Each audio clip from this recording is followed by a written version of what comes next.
പ്രസിദ്ധിയില്ല, absent. Jijoraj. Jijoraj ഇല്ല.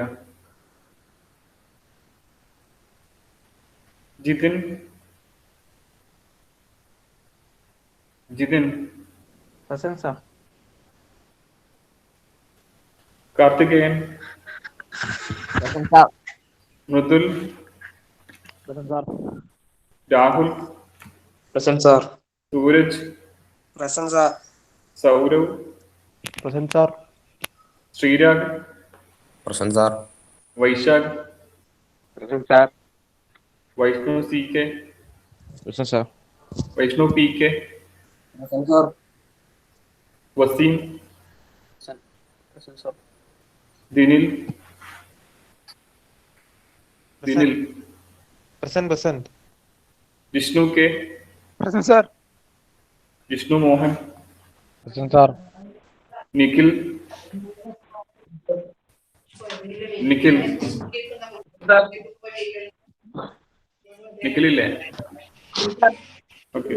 Roshith. Vishnu A P. Present, sir. Tejas. Present, sir. Akash. Present, sir. Abhinav. Present, sir. Gokul. Present, sir. Sachin. Present, sir.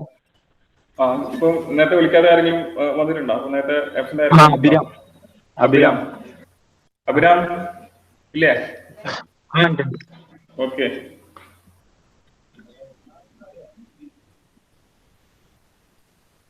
Akshay ഉണ്ടോ? ഇല്ല. അമൽ K Santhosh ഇല്ല. അനന്തു. ഭഗത്. ഡിജിൻ. പ്രസിദ്ധീൻ. ജിജോരാജ്. ആൾക്കാരില്ല കേട്ടോ. Okay. അപ്പോൾ നമ്മൾ ഇന്നലെ സ്ട്രീം പവർ പ്ലാന്റിന്റെ ലേഔട്ടാണ് നോക്കിയിട്ടായിരുന്നത്. അപ്പോൾ എല്ലാവർക്കും മനസ്സിലായിട്ടാണ് വിചാരിക്കുന്നത്. How power is generated in steam power plant using steam turbine. അപ്പോൾ അതിന്റെ പാർട്സ്, കമ്പോണൻസ് എന്തൊക്കെയാണെന്ന് പറഞ്ഞായിരുന്നു. അതിൻ്റെ അത് 1-2 കമ്പോണൻസ് എന്തൊക്കെയാണെന്ന് ഞാനിപ്പോൾ ചോദിക്കും. നിങ്ങൾ മനസ്സിലാക്കിയെന്ന് വിചാരിക്കുന്നു. എക്കണോമിക്സ് അത് ലിൻവേഴ്സിലേക്ക് ഇപ്പം അപ്ലോഡ് ചെയ്യാൻ പറ്റില്ല, അതുകൊണ്ടാണ് ഇടാൻ പറ്റാത്തത്. ഇനിയിപ്പം മെയിൽ വഴി അയക്കാൻ പറ്റുമോ നോക്കട്ടെ.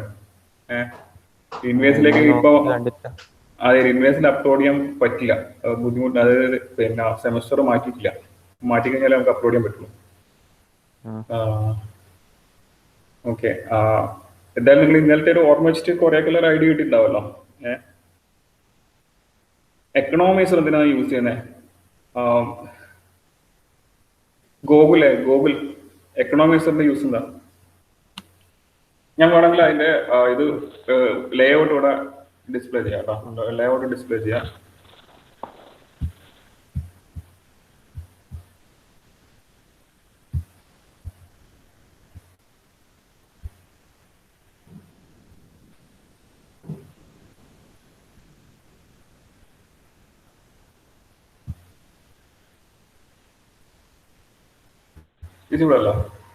വിസിബിൾ അല്ല.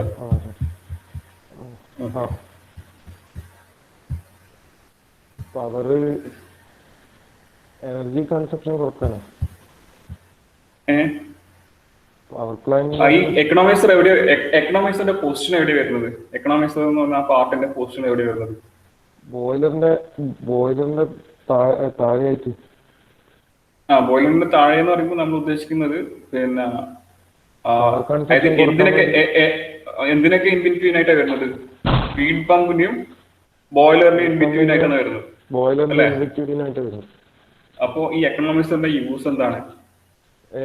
അതിന്റെ അകത്തുനിന്ന് വരുന്ന ഫീഡ് പമ്പിന്റെ അകത്തുനിന്ന് വരുന്ന വാട്ടറിന്റെ കൺസപ്ഷൻ കൊടുക്കാൻ വേണ്ടി, എനർജി കൺസപ്ഷൻ കൊടുക്കാൻ വേണ്ടിട്ട്. എക്കണോമിക്സിൽ എന്താണ് ചെയ്യുന്നത് അത് പറഞ്ഞേ. എന്താ എക്കണോമിക്സിൽ ചെയ്യുന്നത്?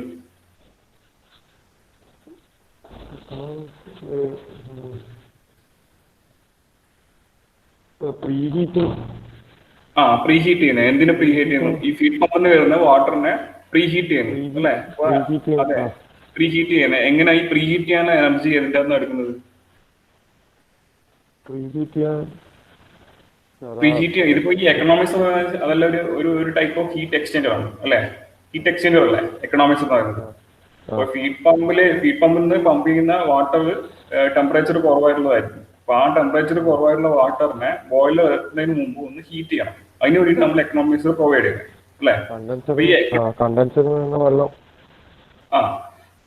എന്നുള്ള വെള്ളം ഫീഡ് പമ്പ് കണ്ടൻസർ എന്നുള്ള വെള്ളം പിന്നെ അത് ഒരു വെല്ലിലേക്ക് പോയിട്ട് ആ വെല്ലിൽ നിന്നാണ് ഫീഡ് പമ്പ് അത് വലിച്ചെടുത്ത് പമ്പ് ചെയ്യുന്നത്. ഓക്കെ, അപ്പൊ ആ പമ്പ് ചെയ്യുന്ന വാട്ടറിനെ ഹീറ്റ് ചെയ്യാന്നുള്ളതാണ് എക്കണോമിക്സിന്റെ ഉദ്ദേശം. അപ്പൊ ബോയിലറിൽ എത്തുന്നതിന് മുമ്പ് തന്നെ ഒരു പ്രീ ഹീറ്റ് ചെയ്ത് കഴിഞ്ഞാൽ ബോയിലറിന് പെട്ടെന്ന് തന്നെ നമുക്ക് ഇതിനെ വേപ്പറായിട്ട് സ്റ്റീമായിട്ട് കൺവേർട്ട് ചെയ്യാൻ വേണ്ടി പറ്റും. അപ്പൊ ബോയിലറിൽ നമുക്ക് പെട്ടെന്ന് എഫിഷ്യൻസി നമുക്ക് കൂട്ടാൻ വേണ്ടി പറ്റും. അപ്പൊ അതിനാണ് എക്കണോമിക്സർ യൂസ് ചെയ്യുന്നത്. പക്ഷേ ഈ എക്കണോമിക്സറിൽ ആ ഹീറ്റ് കൊടുക്കുന്നത് എങ്ങനെയാണ്? ഈ വാട്ടറിലേക്ക് ഹീറ്റ് കൊടുക്കുന്നത് എന്ത് വെച്ചിട്ടാണ്?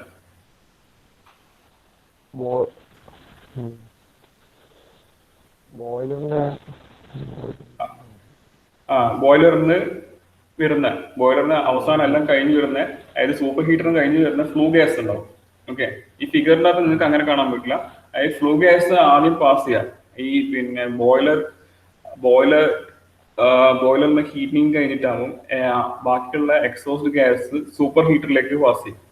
എന്നിട്ട് അവിടുന്ന് നെക്സ്റ്റ് എക്കണോമൈസറിലേക്ക് പാസ് ചെയ്യും. ഓക്കെ, എക്കണോമൈസറിൽ നിന്ന് പിന്നെ എയർ ഹീറ്ററിലേക്ക് പാസ് ചെയ്യും. അപ്പോൾ ഈ 3 സ്റ്റേജിലും സൂപ്പർ ഹീറ്ററിലും എക്കണോമൈസറിലും എയർ ഹീറ്ററിലും ഈ പിന്നെ ഫസ്റ്റ് സൂപ്പർ ഹീറ്ററിലാണെങ്കിൽ പിന്നെ എന്തിനാണ് ഹീറ്റ് ചെയ്യുന്നത്? സൂപ്പർ ഹീറ്ററിൽ എന്തിനാണ് ഹീറ്റ് ചെയ്യുന്നത്?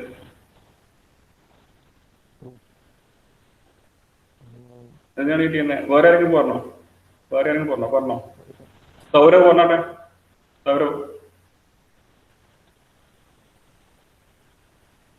ഹലോ പറഞ്ഞോ, കേൾക്കുന്നുണ്ട്. സൂപ്പർ ഹീറ്റർ അതായത് സൂപ്പർ ഹീറ്ററിൽ എന്തിനാണ് ഹീറ്റ് ചെയ്യുന്നത്? ബോയിലറിന് വരുന്ന സ്റ്റീമിനെ സൂപ്പർ ഹീറ്റ്, ബോയിലറിന് വരുന്ന സ്റ്റീമിനെ സൂപ്പർ ഹീറ്റ് ചെയ്യണം. ഓക്കെ, അപ്പൊ ആ സൂപ്പർ ഹീറ്റ് ചെയ്യാനുള്ള ഹീറ്റ് എനർജി അത് എവിടെ നിന്ന് കിട്ടുന്നത് എന്ന് പറഞ്ഞേ?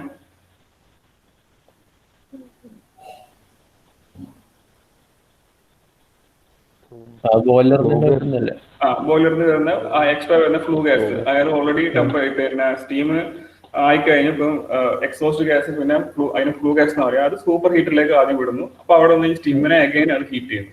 പിന്നെ അതിനെ അവിടത്തേക്ക് വിടും ഫ്ലൂ ഗ്യാസിനെ. സ്റ്റീമല്ല, ഫ്ലൂ ഗ്യാസിനെ അങ്ങോട്ടേക്ക് വിടും.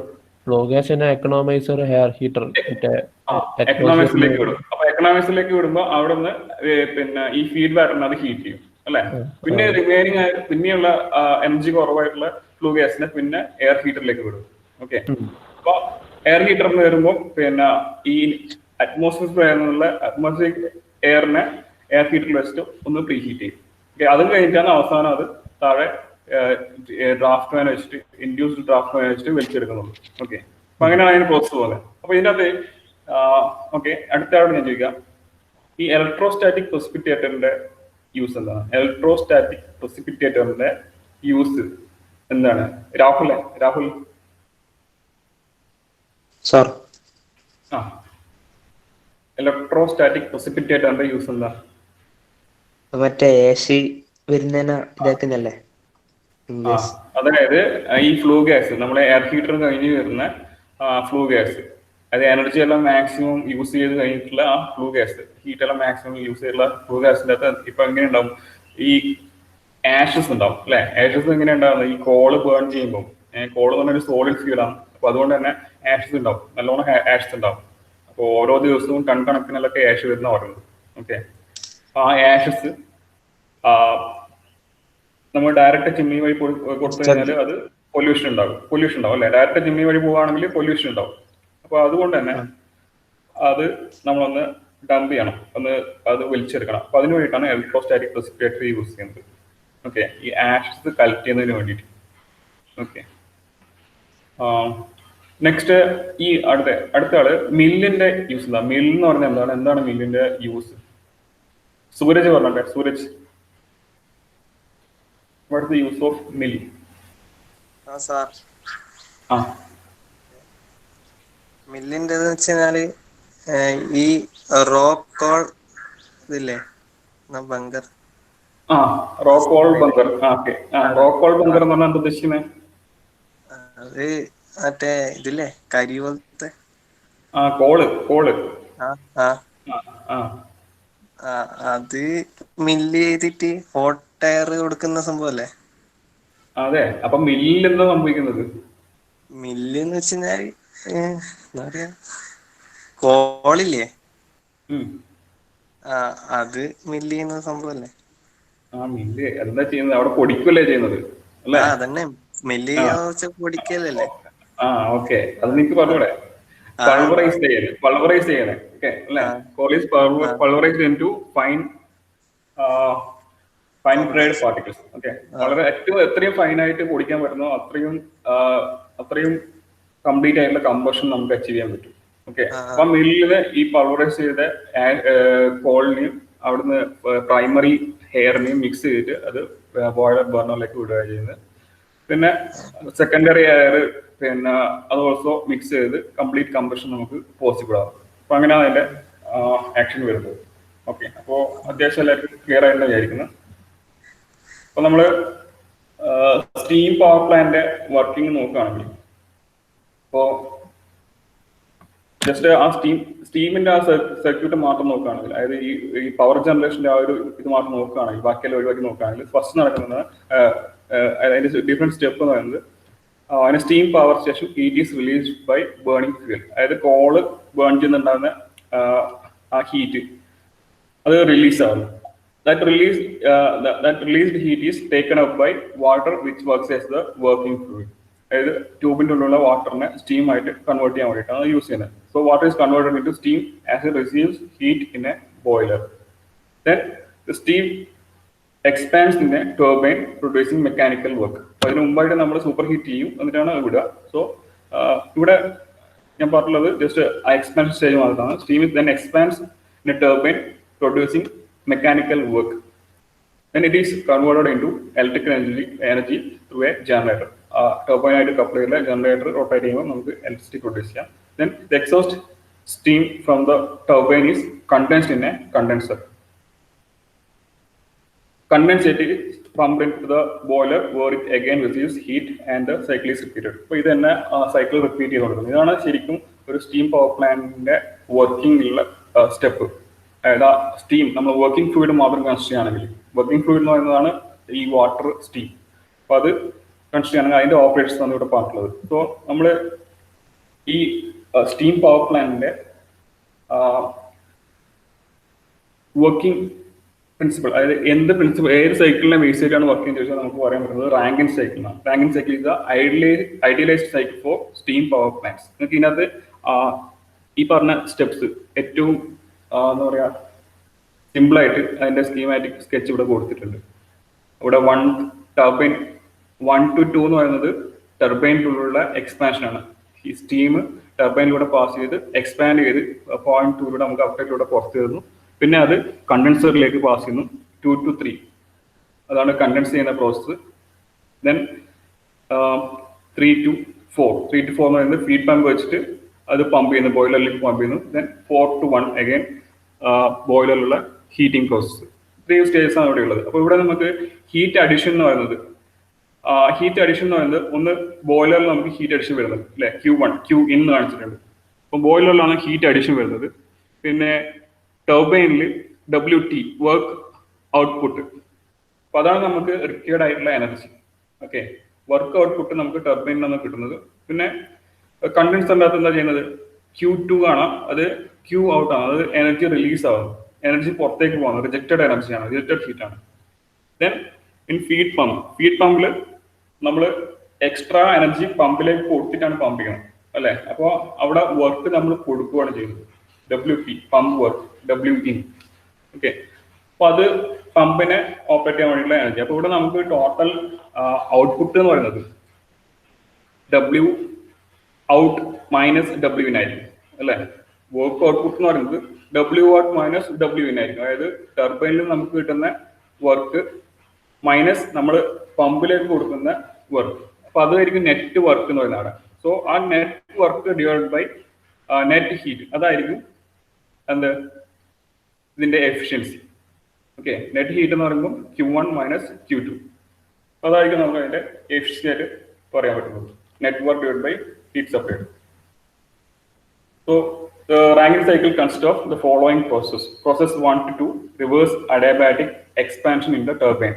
അതായത് 1 to 2 ഇത് റിവേഴ്സിബിൾ അഡിയാബാറ്റിക് എക്സ്പാൻഷൻ പ്രോസസ് ആണ്. നമ്മൾ അതിന്റെ PV-TS ഡയഗ്രം നോക്കിയാൽ നമുക്ക് കാണാൻ പറ്റും. ഇതാണ് PV and TS diagrams.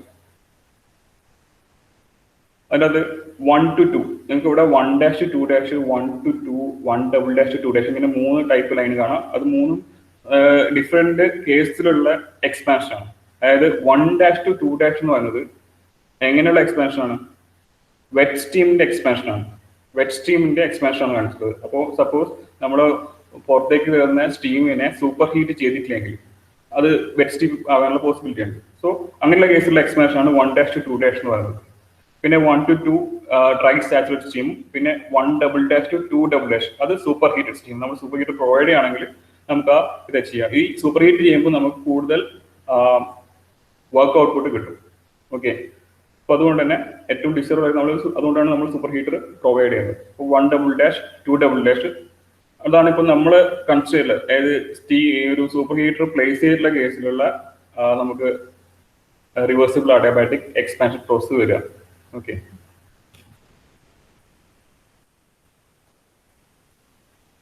1" to 2" എന്ന് പറഞ്ഞു. അതിന്റെ TS ഡയഗ്രാം നോക്കുക. TS ഡയഗ്രാമിൽ നിങ്ങൾക്ക് കാണാം 1" to 2" സ്ട്രെയിറ്റ് ലൈൻ ആയിട്ടാണുള്ളത്. സോ അതിനകത്ത് തന്നെ നിങ്ങൾക്ക് മനസ്സിലാക്കാം റിവേഴ്സിബിൾ അഡിയാബാറ്റിക് പ്രോസസ് എന്നാണ് എന്താ ഉദ്ദേശിക്കുന്നത്. അത് ഐസെൻട്രോപിക് എക്സ്പാൻഷൻ പ്രോസസ് ആണ്. Okay, reversible adiabatic expansion or isentropic expansion. Entropy constant ആയിരിക്കും. Then process 2 to 3, constant pressure heat rejection in the condenser to convert condensate into water. Okay, constant pressure heat rejection in the condenser 2 to 3 അതിനിടക്കായിട്ട് നമ്മൾ heat reject ചെയ്യുന്നത് അത് constant പ്രഷറിലാണ് achieve ചെയ്യുന്നത്. So constant pressure heat rejection in the condenser to convert condensate into water. അതിന്റെ നമ്മൾ TS diagram നോക്കിക്കഴിഞ്ഞാൽ 2" to 3 2" to 3 ഇതാണ് constant pressure heat rejection വരിക. നിങ്ങൾ അതിന്റെ ടെമ്പറേച്ചർ നോക്കിക്കഴിഞ്ഞാൽ TS ഡയഗ്രത്തിൽ ടെമ്പറേച്ചർ കാണാം. ഇവിടെ PV ഡയഗ്രത്തിൽ നിങ്ങൾക്ക് മനസ്സിലാക്കാൻ പറ്റും 2 to 3 എന്ന് പറയുന്നത് ഒരു കോൺസ്റ്റന്റ് പ്രഷർ പ്രോസസ് ആണ്. കാരണം അത് P കോൺസ്റ്റന്റ് ആണ്. ഓക്കെ, P YX നോക്കുക. P എന്ന് പറയുന്നത് സെയിം 1 2 3 ഏത് പോസ്റ്റ് വന്നാലും പ്രഷർ കോൺസ്റ്റന്റ് ആണ്. So constant pressure heat rejection ആണ്. അറ്റ് ദ സെയിം ടൈം നിങ്ങൾ TS ഡയഗ്രം നോക്കിയാൽ 2" to 3 അത് ഇവിടെ ഒരു കോൺസ്റ്റന്റ് ടെമ്പറേച്ചർ പ്രോസസ് ആയിട്ട് നിങ്ങൾക്ക് കാണാൻ പറ്റും. ഓക്കെ, കോൺസ്റ്റന്റ് ടെമ്പറേച്ചർ പ്രോസസ് ആയിട്ട് വരുന്നത് എന്തുകൊണ്ടാണ് വെച്ചാൽ ഇവിടെ കണ്ടൻസറിൽ വെച്ച് നടക്കുന്ന ഹീറ്റ് റിജക്ഷൻ. അപ്പൊ നമുക്ക് ഈ ഫ്ലൂയിഡിന്റെ ടെമ്പറേച്ചർ കുറയല്ല ചെയ്യുന്നത്, അതിന്റെ ലാറ്റന്റ് ഹീറ്റ് ആണ് അവിടെ അബ്സോർബ് ചെയ്യുന്നത്. ഓക്കെ, അപ്പം ടെമ്പറേച്ചർ നമുക്ക് സെൻസിബിൾ ഹീറ്റ് ആ ടെമ്പറേച്ചറിൽ വേരിയേഷൻ ഒന്നും ഉണ്ടാവില്ല. പക്ഷെ ലാറ്റന്റ് ഹീറ്റ് ആണ് ഇവിടെ അബ്സോർബ് ചെയ്യുന്നത്. അതുകൊണ്ടാണ് ഇവിടെ കോൺസ്റ്റന്റ് ടെമ്പറേച്ചർ പ്രോസസ് ആയിട്ട് ഇവിടെ മാർക്ക് ചെയ്യുന്നത് 2 to 3 എന്ന് പറയുന്നത്. ഓക്കെ, അതായത് നേരത്തെ സ്റ്റീം ഉണ്ടായിരുന്ന സ്റ്റീമിനെ ലിക്വിഡ് ആയിട്ട് വാട്ടർ ആയിട്ട് കൺവേർട്ട് ചെയ്യാം. അതിന്റെ ഫേസ് ചേഞ്ചിന് ആവശ്യമായിട്ടുള്ള എനർജി അതാണ് നമ്മൾ അവിടെ റിലീസ് ചെയ്യുന്നത് കണ്ടൻസറിൽ. Then process 3 to 4. 3 to 4 is a reversible adiabatic pumping process in the feed pump. Water from the condenser at low pressure is pumped into the boiler at high pressure.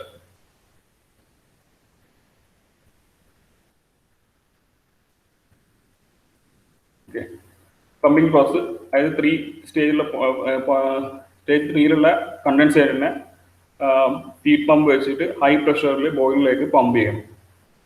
അപ്പൊ അത് ഒരു reversible adiabatic pumping process ആണ്. അപ്പൊ അതിന്റെ TS diagram and PV diagram നോക്കിയാൽ 3 to 4 എന്ന് പറയുന്നത് ഒരു ഐസെൻട്രോപിക് പ്രോസസ് ആണ്. TS ഡയഗ്രം കാണാം എൻട്രോപ്പിക് കോൺസ്റ്റന്റ് ആണ്. Reversible adiabatic pumping process or isentropic process ഇതാണ് ഇവിടെ നടക്കുന്നത്. ദെൻ നെക്സ്റ്റ് സ്റ്റെപ്പ് എന്ന് പറയുന്നത് പ്രോസസ് 4 to 1. 4 to 1 ഈ ഫിഗറിൽ നിങ്ങൾക്ക് കാണാം 4:1 എന്ന് പറയുന്നത് ബോയിലർ, അതായത് from the feed pump outlet to turbine inlet, അതാണ് 4:1 വരിക. അപ്പൊ നമുക്ക് അതിനെ സ്പ്ലിറ്റ് ചെയ്യാം. 4:1 എന്നുള്ള പ്രോസസ്സിനെ സ്പ്ലിറ്റ് ചെയ്യാം. അതായത് 4:A. 4:A എന്ന് പറയുന്നത് എക്കണോമിക്സിലുള്ള പ്രോസസ്സാണ് കാണിക്കുന്നത്. 4:A. ദെൻ A-B എന്ന് പറയുന്നത് ബോയിലറിന്റെ ഇൻസൈഡ് തന്നെയുള്ള പ്രോസസ്സും, പിന്നെ B-1 എന്ന് പറയുന്നത് സൂപ്പർ ഹീറ്ററിലെ പ്രോസസ്. അങ്ങനെ 3 പ്രോസസ്സായിട്ട് നമുക്ക് ഈ 4:1 പ്രോസസ്സിനെ സ്പ്ലിറ്റ് ചെയ്യാം. സോ 4:A എന്ന് പറയുമ്പോൾ water is heated sensibly in the economiser in the liquid phase. അപ്പോൾ അവിടെ സെൻസിബിൾ ഹീറ്റ് ആണ്. അപ്പോൾ water is heated sensibly in the economizer in the liquid phase at constant pressure from state 4 to state A till it becomes a saturated liquid. അവിടെ phase change ഒന്നും നടക്കുന്നില്ല, just maximum അതിനെ heat ചെയ്യുന്നു, sensible heat കൊടുക്കുന്നു, അത്രേ ഉള്ളൂ. Then process A to B, അത് നടക്കുന്നത് ബോയിലറിന്റെ പ്രോപ്പർ ബോയിലറിനുള്ളിൽ നടക്കുന്ന പ്രോസസ്സാണ്. അതായത് evaporator or boiler is a phase change or boiling with a state change from A to B by absorbing latent heat of vaporization at that pressure. അപ്പോൾ ഇതൊക്കെ ഒരു constant pressure process ആണ്. അതായത് എക്കണോമിക്സിലുള്ളതും ഒരു കോൺസ്റ്റന്റ് പ്രഷർ പ്രോസസ് ആണ്. അവിടെ sensible heat ആണ് കൊടുക്കുന്നത്, ടെമ്പറേച്ചർ കൂട്ടുന്നു, വാട്ടർ ടെമ്പറേച്ചർ കൂട്ടുന്നു at constant pressure. A to B എന്ന് പറയുന്നത് ബോയിലറിന്റെ ഇൻസൈഡിലുള്ള ഓപ്പറേഷൻ ആണ്. അപ്പൊ അവിടെ നടക്കുന്നത് നമ്മള് എക്കണോമിക്സിൽ നിന്ന് ബോയിലറിലേക്ക് പോയ ആ വാട്ടറിനെ, അതായത് സാച്ചുറേറ്റഡ് ലിക്വിഡ് ഫേസിലുള്ള വാട്ടറിനെ ലാറ്റന്റ് ഹീറ്റ് കൊടുത്തുകൊണ്ട് അതിനെ വേപ്പർ ആയിട്ട് കൺവേർട്ട് ചെയ്യാം, സ്റ്റീം ആയിട്ട് കൺവേർട്ട് ചെയ്യാൻ ചെയ്യുന്നത്. സോ അതും ഒരു കോൺസ്റ്റന്റ് പ്രഷർ പ്രോസസ് ആണ്. അവിടെ ജസ്റ്റ് ഒരു ഫേസ് ചേഞ്ച് മാത്രമേ നടക്കുന്നുള്ളൂ. ഓക്കെ, സാച്ചുറേറ്റഡ് ലിക്വിഡിനെ സ്റ്റീമിലേക്ക് കൺവേർട്ട് ചെയ്യുന്നു. അതാണ് ബോയിലർ, പ്രോപ്പർ ബോയിലറിനുള്ളിൽ A to B process. Then process B-1. The saturated vapor at state B is further heated at constant pressure in the superheater to state 1 in the gaseous phase. Next super ഹീറ്ററുള്ള process ആണ്. അതായത് B എന്ന് പറയുമ്പോൾ boiler outlet എത്തി, അതാണ് position B എന്ന് പറയുന്നത്. അവിടെ നമ്മൾ സൂപ്പർ ഹീറ്ററിലേക്ക് കൊടുക്കുന്നു. അപ്പോൾ സൂപ്പർ ഹീറ്ററിൽ ചെയ്യുന്നത് പിന്നെ ഫേസ് ചേഞ്ച് എല്ലാം നടക്കുന്നത്, പിന്നെ എന്താ സെൻസിബിൾ ഹീറ്റ് തന്നെയാണ് നടക്കുന്നത്. അതായത് ബോയിലർ ഔട്ട്ലെറ്റിലുള്ള സ്റ്റീമിനെ സെൻസിബിൾ ഹീറ്റ് പ്രൊവൈഡ് ചെയ്തുകൊണ്ട് അതിനെ മാക്സിമം ഹീറ്റ് ചെയ്യുന്നത്, സാച്ചുറേറ്റഡ് ആക്കുക ചെയ്യുന്നത്, സാച്ചുറേറ്റഡ് സ്റ്റീമാക്കി മാറ്റുക ചെയ്യുന്നത്. സോ അപ്പോഴത്തേക്കും നമുക്ക് അങ്ങനെ സാച്ചുറേറ്റഡ് സ്റ്റേറ്റിൽ എത്തിക്കഴിഞ്ഞാൽ നമുക്ക് സ്റ്റേറ്റ് 1 ആയി. This is the gaseous phase. Okay.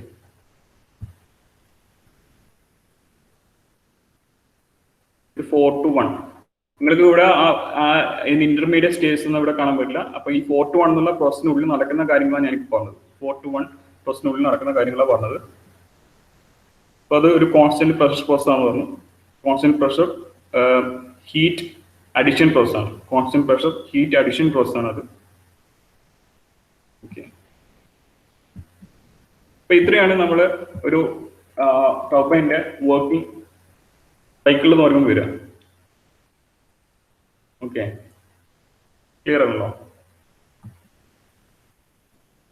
അപ്പൊ നിങ്ങളോട് ഒരു ക്വസ്റ്റ്യനിൽ ഞാൻ പ്രീവിയസ് ക്വസ്റ്റ്യൻസ് ഒക്കെ നോക്കിയിട്ടുണ്ടായിരുന്നു. അതിനകത്ത് ചോദിച്ചിട്ടുണ്ടാകുന്നത് മെയിൻ ആയിട്ടുള്ള ക്വസ്റ്റ്യൻസ് ഇതാണ്. അതായത് ഒരു പ്ലാനിന്റെ ലേ ഔട്ട് വരക്കുക, എന്നിട്ട് അതിന്റെ സൈക്കിൾ ഏത് സൈക്കിൾ വെച്ചാണ് വർക്ക് ചെയ്യുന്നത്. അപ്പോൾ അത് പിന്നെ ഇതിന്റെ കേസ് റാങ്കിൻ സൈക്കിളാണ്, സ്റ്റീം പവർ പ്ലാന്റ്. അപ്പോൾ എക്സ്പ്ലെയിൻ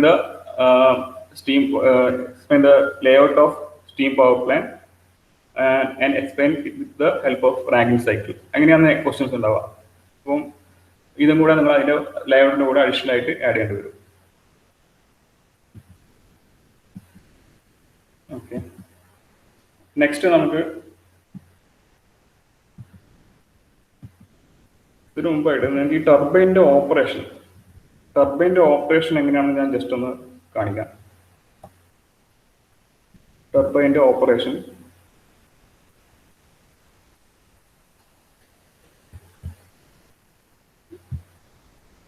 വിസിബിൾ ആണോ? കാണുന്നുണ്ടോ?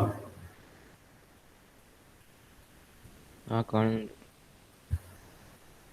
റാങ്കിൻ സൈക്കിള് ടർബൈൻ്റെ ഓപ്പറേഷൻ, സ്റ്റീം ടർബൈൻ എങ്ങനെയാണ് വർക്ക് ചെയ്യുന്നത് അതിന്റെ ഒരു എന്താ പറയാ ആനിമേഷൻ. PPT കാണുന്നുണ്ട്.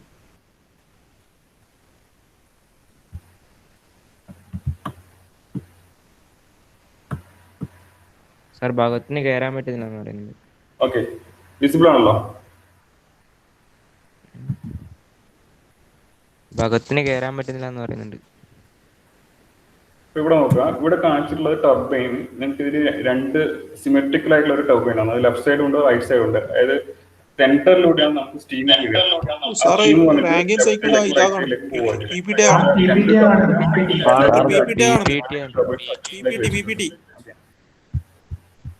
അപ്പൊ അതിനകത്ത് നിങ്ങൾക്ക് ആ ടർബൈനിന്റെ ഉള്ളിലുള്ള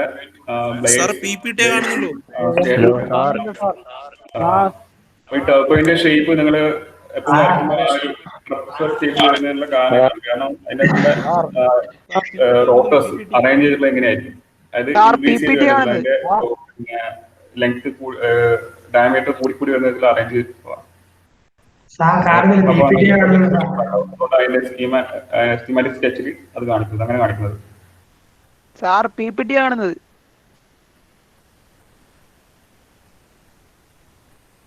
സാറൊന്നും കാണുന്നില്ല, കേൾക്കുന്നില്ല. സോ ഇതിന്റെ ഷേപ്പ് എന്ന് പറയുന്നത് എയർഫോയിൽ ഷേപ്പാണ്. അതായത് ഇതിന്റെ റോട്ടറിന്റെ ഷേപ്പ് ഒരു എയർഫോയിൽ ഷേപ്പാണ്. അപ്പൊ നമ്മൾ സ്റ്റീം പാസ് ചെയ്യുന്ന സമയത്ത് നമ്മള് പിന്നെ ഈ കാറ്റ് അടിക്കുന്ന സമയത്ത് അപ്പൊ ഏതാണ്ട് അതേ പ്രിൻസിപ്പിൾ അവിടെ വരുന്നുണ്ട്. സ്റ്റീം വന്ന് ഇതിലൂടെ ലിഫ്റ്റ് ഫോഴ്സ് അവിടെ ആക്ട് ചെയ്യും. ആ ലിഫ്റ്റ് ഫോഴ്സ് വെച്ചിട്ടാണ് ടർബൈൻ റൊട്ടേറ്റ് ചെയ്യുന്നത്. കാണുന്നില്ല സാർ. സാറേ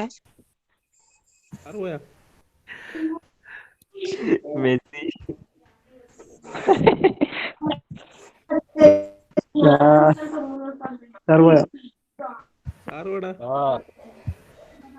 ദേഷ്യം പിടിച്ച് പോയി.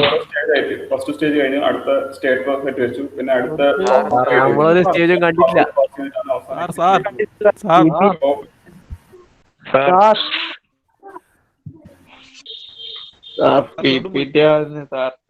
PPT ആണെന്നുള്ളൂ സാർ. ഫിഗറും വീഡിയോ ഒന്നും കാണുന്നില്ല. സ്റ്റീമിന്റെ ഓപ്പറേഷൻ കാണിക്കുന്നുണ്ട്. സ്റ്റീം കേൾക്കുന്നില്ല സാർ. ഇൻകമിംഗ് സ്റ്റീം ടർബൈനിലേക്ക് പാസ് ചെയ്തു. ടർബൈനിലേക്ക് പാസ് ചെയ്തു.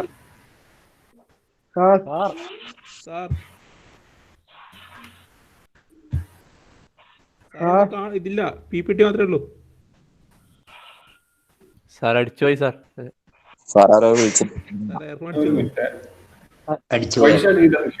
വൈശാഖ് സാർ ഒരു 10 മിനിറ്റ് സാർ ഒന്നും പറയുന്നത് കേൾക്കുന്നില്ല. ഹലോ ഹലോ സാർ ഇങ്ങോട്ട് പറയുന്നത് കേൾക്കുന്നില്ല, നമ്മൾ പറയുന്നത് കേൾക്കുന്നില്ല സാർ. ഹെഡ്ഫോൺ പോയതായിരിക്കും.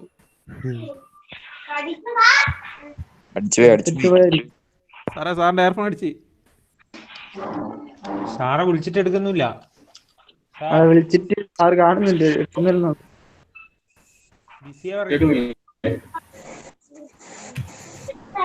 സാർ ഒരു 10 മിനിറ്റ് ഒന്നും കേൾക്കുന്നില്ല. ഇല്ല ഇല്ല, സാറാ കാണിച്ചൊന്നും കണ്ടില്ല. PPT മാത്രമേ കണ്ടില്ല. PPT കണ്ടിട്ടുള്ളൂ, സാറ് കാണിച്ചൊന്നും കണ്ടിട്ടില്ല. സാറിന്റെ എയർഫോൺ പോയി. സാറ് കേൾക്കുന്നുണ്ടോ? നമ്മള് പറയുന്നത് കേൾക്കുന്നില്ല. നമ്മളെ കേൾക്കുന്നില്ല.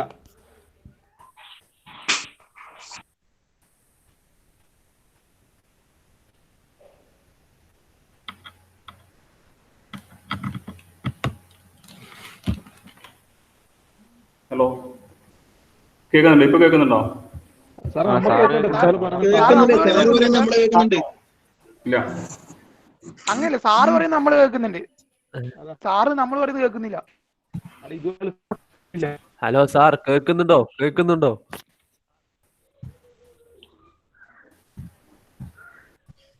അടിച്ചുപോയി, എയർഫോൺ പോയി. മാറ്റി മാറ്റി അടിച്ചുപോയി.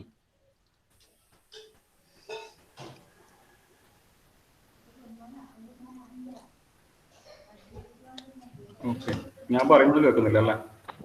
ശരി, നിങ്ങൾ പറയുന്നത് ഞാൻ കേൾക്കുന്നില്ല. ഇപ്പോഴും കേൾക്കുന്നില്ല, നിങ്ങൾ പറയുന്നത് കേൾക്കുന്നില്ല. സാർ നേരത്തെ കുറിച്ച് PPT ഒന്നും കണ്ടിട്ടുണ്ടോ?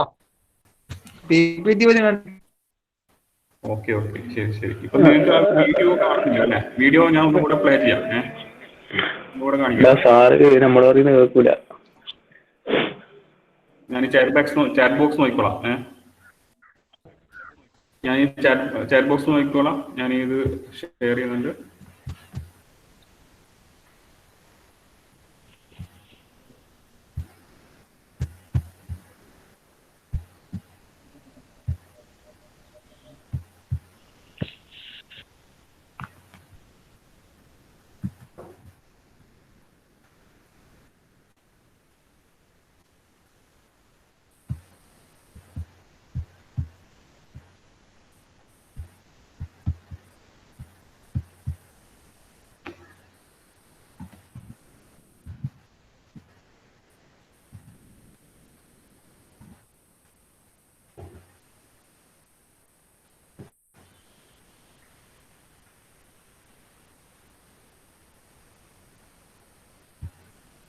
Hello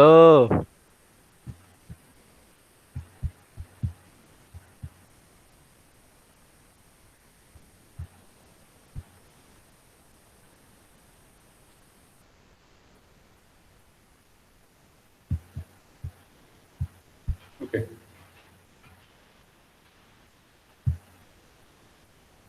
Power plants use different at another nozzle. This term is calculated by dividing pressure and temperature energy by the total energy change in the rotor. As the pressure of the steam undergoes a drastic reduction during steam turbine operation, its volume increases proportionally. To accommodate such an expanded steam, we have to increase the flow area. Otherwise, the flow speed will become too high. This is the reason why the steam turbine blades are too long towards the outlet. You can see how long the last stage turbine blades are compared to the first stage blades. The tips of such long blades will have very high velocity compared to the root. A twist is given to it so that all blade cross sections will remain at an optimum angle of attack. This kind of large turbine uses two such symmetrical units. Steam എങ്ങനെയാണ് ഈ ടർബൈൻ്റെ ഉള്ളിലേക്ക് വരുന്നത്? അപ്പോൾ ഇവിടെ ഇപ്പോൾ 2 turbine adjacent ആയിട്ട് വെച്ചിട്ടുണ്ട്. അപ്പോൾ അതിൻ്റെ ഇൻലെറ്റ് എന്ന് പറയുന്നത് ഈ സെൻറ്ററാണ്. അപ്പോൾ ആ സെൻറ്റർ എന്ന് പറഞ്ഞ് ഹൈ പ്രഷർ സ്റ്റീം പാസ് ചെയ്യുന്ന സമയത്ത് ആ എയർ ഫോയിൽ ഷേപ്പ് ആയിട്ടുള്ള റോട്ടർ ആയതുകൊണ്ട് അത് റൊട്ടേറ്റ് ചെയ്യും. അപ്പോൾ അതങ്ങനെ റൊട്ടേറ്റ് ചെയ്യുന്നതുകൊണ്ടാണ് ഇവിടെ നമുക്ക് 2 ടർബൈൻ എക്സ്ട്രാ ഇവിടെ കാണാൻ പറ്റും. High pressure turbine. അപ്പോൾ അവിടുന്ന് ആദ്യം അവിടെയാണ് ഇത് റൺ ചെയ്യുന്നത്. അതിനുശേഷമാണ് അടുത്ത നെക്സ്റ്റ് ടർബൈനിലേക്ക്. ഇങ്ങനെ ഡിഫറെന്റ് സ്റ്റേജസ് ആയിട്ടാണ് സാധാരണ കേസിൽ ടർബൈൻ സ്റ്റീം ടർബൈൻ സിമുലേറ്റ് ആയിട്ടില്ല ഉണ്ടാവുക.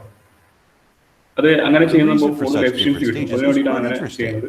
With greater steam temperature comes greater power plant efficiency. ഇതാണ് ശരിക്കും ഒരു ടർബൈനിന്റെ എങ്ങനെയാണ് ആക്ഷൻ വരുന്നത് കാണിക്കുന്ന ഒരു വീഡിയോ ആണ്. Okay.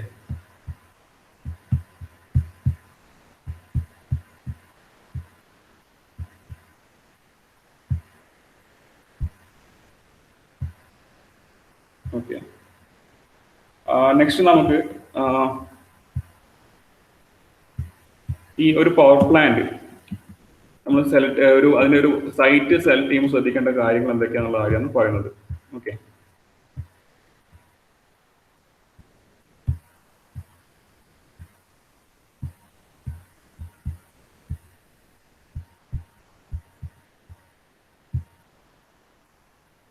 Okay. Selection of site for a steam power plant, അതാണ് നമ്മളിപ്പോൾ പറയുന്നത്.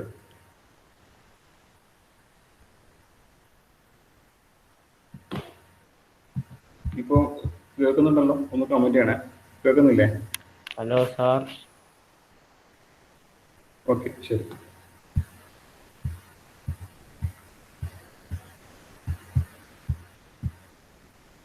Okay. There are many aspects we have to consider while selecting a site for steam power plant. Steam എന്നല്ല ഏത് പവർ പ്ലാന്റും സെലക്ട് ചെയ്യാൻ നമുക്ക് കുറേ ക്രൈറ്റീരിയസ്, കുറേ ആസ്പെക്ട്സ് ശ്രദ്ധിക്കാനുണ്ട്. അപ്പോൾ അതിൻ്റെ അകത്തുള്ള ഇമ്പോർട്ടൻ്റ് ആയിട്ടുള്ള കുറച്ച് കാര്യങ്ങളാണ് ഇവിടെ പറയുന്നത്. First one, availability of raw material.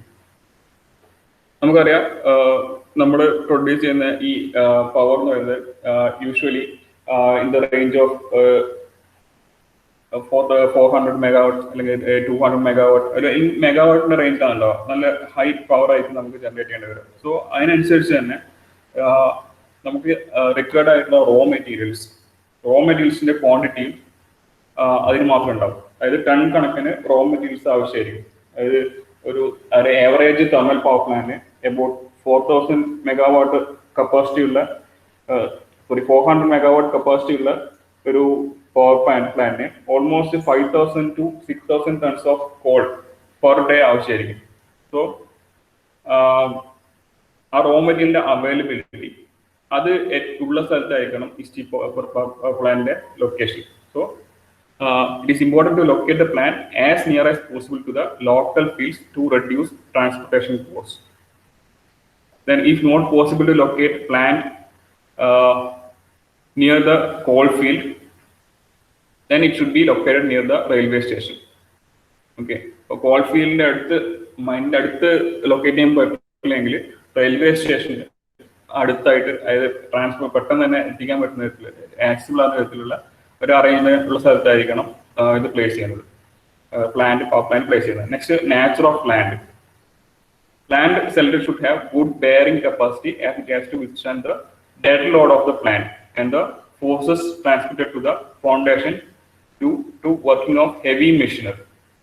അതായത് ഹെവി നമുക്കിവിടെ പ്ലാന്റ് ലൊക്കേറ്റ് ചെയ്യുന്ന സ്ഥലത്ത് ഈ പ്ലാന്റിന്റെ ഡെഡ് വെയിറ്റും അതുപോലെ തന്നെ അവിടെ ഓപ്പറേഷൻസ്, ഹെവി മെഷീനറീസ് ഓപ്പറേഷൻസ് ഉണ്ടാവും, അതിന്റെ ഓപ്പറേഷൻസ് ഉണ്ടാവും. അതൊക്കെ വിസ്റ്റാൻഡ് ചെയ്യാൻ പറ്റുന്ന വിധത്തിലുള്ള ഫൗണ്ടേഷൻ, അതിന് പറ്റുന്ന വിധത്തിലുള്ള ഒരു ലാൻഡ് ആയിരിക്കണം അത്. So minimum bearing capacity of the land should be 1 meganewton per meter square. ഇതാണ് ഒരു മിനിമം ബെയറിംഗ് കപ്പാസിറ്റി എന്ന് പറയുന്നത്. So availability of raw material കഴിഞ്ഞു. Next, nature of land. Third one is cost of land. Considerable area is required for the power stations. Cost of the land should be reasonable. അതായത് reasonable ആയിട്ടുള്ള cost, അതായത് economic ആയ സ്ഥലത്താണ് മാത്രമേ നമുക്കിത് place ചെയ്യാൻ വേണ്ടി പറ്റൂ. കാരണം കുറെ ഏരിയാസ് ആവശ്യമാണ്. മാത്രമല്ല നിങ്ങൾ ശ്രദ്ധിച്ചിട്ടുണ്ടാവും, ഇതുപോലത്തെ കാര്യങ്ങളൊക്കെ കുറച്ച് റിമോട്ട് ആയിട്ടുള്ള പ്ലേസിലാണ് ഉണ്ടാവുക. പവർ പ്ലാന്റ്സ് ഒക്കെ ഉണ്ടാവും, കുറച്ച് റിമോട്ട് ആയിട്ടുള്ള പ്ലേസിലാണ് ഉണ്ടാവുക. ഒരു സിറ്റീസിന്റെ അടുത്തൊന്നും, ബിഗ് സിറ്റീസിന്റെ അടുത്തൊന്നും നമുക്കിത് പ്ലേസ് ചെയ്യാൻ പറ്റില്ല. കാരണം അത് എക്കണോമിക്കലായിരിക്കില്ല, കാരണം ലാൻഡ് പൈസ കൂടുതലായിരിക്കും. Then availability of water. നമുക്കിവിടെ വാട്ടർ ആണ് വർക്കിംഗ് ഫ്ലൂയിഡ്.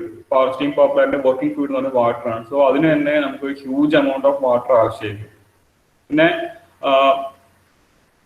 ആഷ് ഡിസ്പോസ് ചെയ്യുന്നതിന് നമുക്ക് വാട്ടർ ആവശ്യമായിരിക്കും. കാരണം ഈ ആഷ് എന്ന് പറയുന്നത് കൊഞ്ച് ചെയ്തിട്ടാണ് നമ്മളതിനെ വാട്ടറിൽ കൊഞ്ച് ചെയ്തിട്ടാണ് നമ്മളതിനെ കളക്ട് ചെയ്ത് വെക്കുക.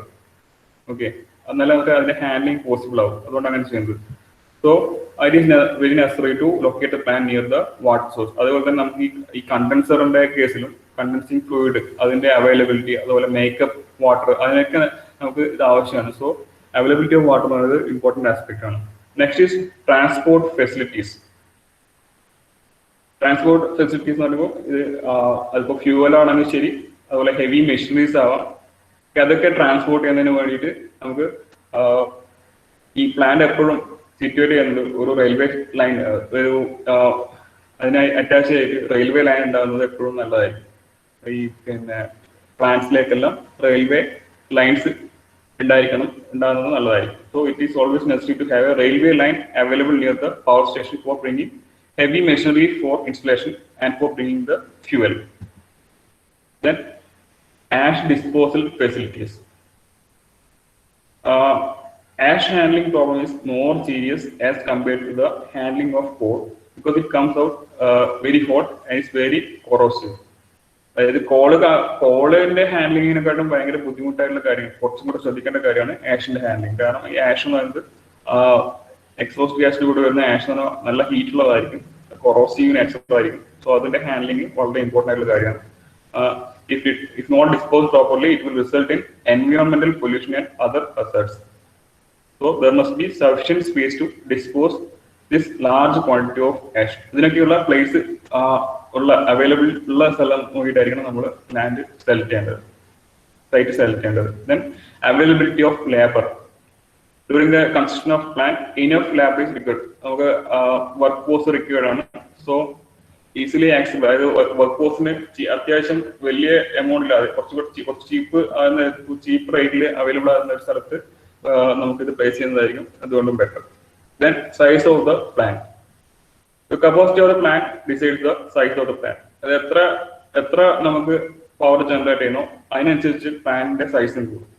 ഓക്കെ, 2000 മെഗാവാട്ട് പ്രൊഡ്യൂസ് ചെയ്യേണ്ട പവർ ജനറേറ്റ് ചെയ്യേണ്ട പ്ലാന്റിനെക്കാളും സൈസ് ഉണ്ടാവും 200 മെഗാവാട്ട് ജനറേറ്റ് ചെയ്യേണ്ട പ്ലാനിനെക്കാളും സൈസ് ഉണ്ടാവും 400 മെഗാവാട്ട് ജനറേറ്റ് ചെയ്യേണ്ട പ്ലാനിന്. So a larger plant requires larger area and the smaller plant requires considerably smaller area. അപ്പോൾ നമ്മളെ പവർ റിക്വയർമെന്റ് എത്രയാണോ നമ്മൾ ജനറേറ്റ് ചെയ്യാൻ ഉദ്ദേശിക്കുന്നത് അതിനനുസരിച്ചിട്ടുള്ള സൈറ്റ് നമ്മൾ സെലക്ട് ചെയ്യേണ്ടി വരും. ദെൻ ലോഡ് സെന്റർ എന്ന് പറഞ്ഞിട്ട് ഉദ്ദേശിക്കുന്നത് നമ്മൾ ഈ ജനറേറ്റ് ചെയ്ത ഇലക്ട്രിസിറ്റി അത് നമ്മൾ ട്രാൻസ്മിഷൻ ലൈനിലേക്ക് കൊടുക്കണമല്ലോ, പവർ ഇതിലേക്ക് കൊടുക്കണം. So that the plant must be near to the load center to which it is supplying power in order to decrease transmission loss and minimize transmission line cost. Okay, അപ്പോൾ ആ load സെന്ററിന്റെ അടുത്തായിട്ട് situate ചെയ്യുന്നതാണ് better. Then public problems. In order to avoid the nuisance from smoke, fly ash and heat discharge from the power plant, it should be located far away from the towns. അത് നേരത്തെ നമ്മൾ ഒരു പറഞ്ഞതാണ്. ഇപ്പോൾ Townsville നമ്മൾ സാധാരണയായിട്ട് കാണില്ല, കാരണം ഒരു കാരണം കോസ്റ്റ് ആസ്പെക്ട് ആണ്. പിന്നെ ഒന്നാണ് ഇത്, അതായത് പബ്ലിക് ന്യൂസൻസ് ലൈക്ക് ഇത് സ്മോക്കും ഫ്ലൈഷൊക്കെ വരുന്നതുകൊണ്ട് പബ്ലിക് ഉണ്ടാകുന്ന ഹെൽത്ത് പ്രോബ്ലംസ് ന്യൂസൻസ് അത് അവോയ്ഡ് ചെയ്യാനുള്ളതാണ്. Then future extensions. The choice of the site should allow for economical extensions consistent with the estimated growth of load. അതായത് നമ്മൾ ഇപ്പോഴും ഒരു 200 മെഗാവാട്ട് കപ്പാസിറ്റി ഉള്ള ഒരു പ്ലാന്റ് ആണെങ്കിൽ ഫ്യൂച്ചറിൽ നമുക്ക് ഡിമാൻഡ് കൂടുന്നതനുസരിച്ച് പവർ ഡിമാൻഡ് കൂടുന്നതനുസരിച്ച് നമുക്ക് ഇതിനെ എക്സ്റ്റെൻഡ് ചെയ്യേണ്ടി വരും. ഈ പ്ലാന്റ് എക്സ്റ്റെൻഡ് ചെയ്യേണ്ടി വരും, ഫർദർ എക്സ്റ്റെൻഡ് ചെയ്യേണ്ടി വരും. അപ്പോൾ അതിനുള്ള ഒരു പ്രൊവിഷൻ ഉണ്ടായിരിക്കണം. സോ ആ ഡിമാൻഡ് നമുക്ക് ഫ്യൂച്ചറിൽ ഉണ്ടാകുന്ന ലോഡ് ഡിമാൻഡ് നമുക്ക് എസ്റ്റിമേറ്റ് ചെയ്ത് അതിനനുസരിച്ചിട്ടുള്ള എക്സ്റ്റൻഷൻ ഉണ്ടാക്കാൻ പറ്റുന്ന ഒരു ലൊക്കേഷൻ ആയിരിക്കും നമ്മൾ സെലക്ട് ചെയ്യേണ്ടത്. സോ ഇത്രയും ആസ്പെക്ട്സ് നമ്മൾ ശ്രദ്ധിക്കേണ്ട കാര്യമാണ് ഒരു പവർ പ്ലാന്റിന്റെ സൈറ്റ് സെലക്ട് ചെയ്യുന്ന സമയത്ത്. ഇതിപ്പം ഓൾമോസ്റ്റ് എല്ലാ പവർ പ്ലാന്റിലും നമുക്ക് ഇത്രയും കാര്യങ്ങളൊക്കെ ശ്രദ്ധിക്കേണ്ടത് വരും. ഈ സ്റ്റീം പവർ പ്ലാന്റിന്റെ കാര്യം മാത്രമല്ല. ഓക്കെ, നമ്മൾ ടൈം കുറച്ച് കൂടിപ്പോയി, 5 minutes എക്സ്ട്രാ ആയിട്ടുണ്ട്.